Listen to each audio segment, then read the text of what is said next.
What's up, team? Professor Matt Blasdel at Gracie, Barra, Clemente, talking to you in week 6 about the virtue of quitting.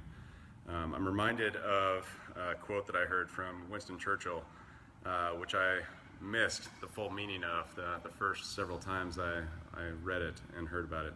But the quote is something that came from him in the midst of World War II to try and galvanize a nation around a seemingly undefeatable enemy, and it goes like this. Never give in. Never, never, never, never give in. In nothing grand or small, large or petty, never give in, except for the convictions of honor and good sense. Never yield to force, never yield to an apparently overwhelming enemy. So many good things to capture in this quote. I'll start with the last one. An apparently overwhelming enemy. Certainly that makes sense based on the context of when he said it, and it's something that applies, I think, to every Jiu Jitsu practitioner, particularly white belts. You come onto the mat, and unless you are a very gifted and very large athlete, it's hard not to view your training partners as an overwhelming force, an overwhelming show of might. And yet, even a 2 or 3 stripe white belt has learned enough techniques to completely invalidate the strength or bigger size of an opponent. And we've learned that just getting to the right position and executing on the weak point of one of our opponents is really all we need, actually, to succeed. So Jiu-Jitsu teaches us kind of the last bit of the profundity of this Winston Churchill quote very early on in our career, but something that I think is easy to lose in the quote is the middle portion. The beginning and the end seem to jive very well with each other. It's don't ever give up, regardless of what's going on, regardless of how scary it is, don't give up.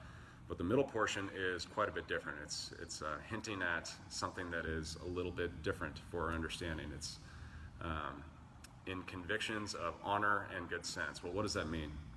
It's actually very easy in some contexts to realize that quitting is exactly what we need. It's exactly what we should do. A couple simple examples come to mind.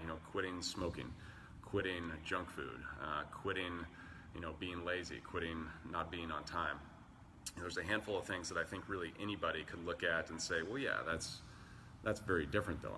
We're not supposed to quit important things. And this is where I think the real opportunity comes in. It's if we don't have a very refined sense of purpose, how are we supposed to know really between the things that we should be quitting and the things that we shouldn't be quitting?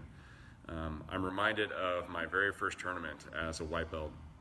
I pulled guard on my opponent, not knowing any takedowns, got a half-decent choking grip in, and proceeded to spend the remaining 4 minutes and 50 seconds of the match trying like crazy to finish a really, really bad choke that was not in a good spot. And not surprisingly, my grips wore out, and with about 10 seconds left in the match, I got my guard passed.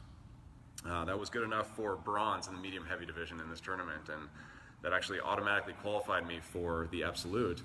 And even a good 8 minutes later, my grips were still so worn out that I didn't have a fighting chance in that fight, and I ended up, I think, losing 22-0. But imagine how different things would have been if I would have just quit on that original grip. If I would have had the perspective to understand, like, it is not losing to give up on this thing that you think you've earned. It's actually very much in line with your purpose to get something better than what you've got. And I think this is what highlights the major opportunity this week, which is really to explore, what are we really all about?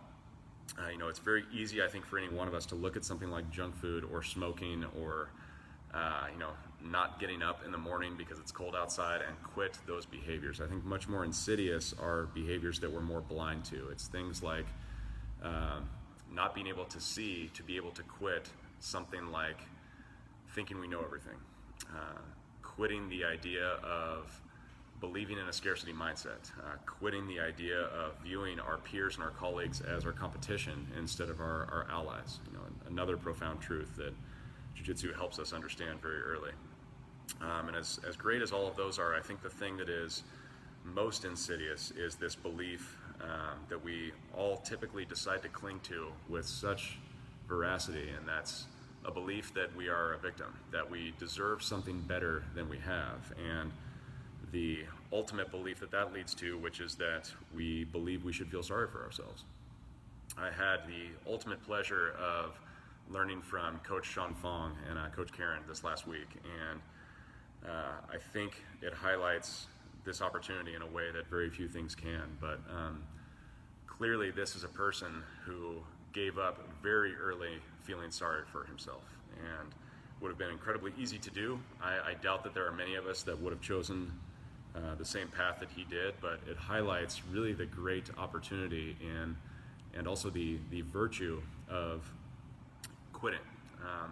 When we know what our purpose is, when we have designs for something grand in our lives, then we're able to very easily, in a very binary way, separate everything into stuff that really matters and stuff that we can do without. And then it is upon us to use all the discipline at our disposal to quit what we should quit. So special thanks to Coach Sean and Coach Karen for gracing us last week.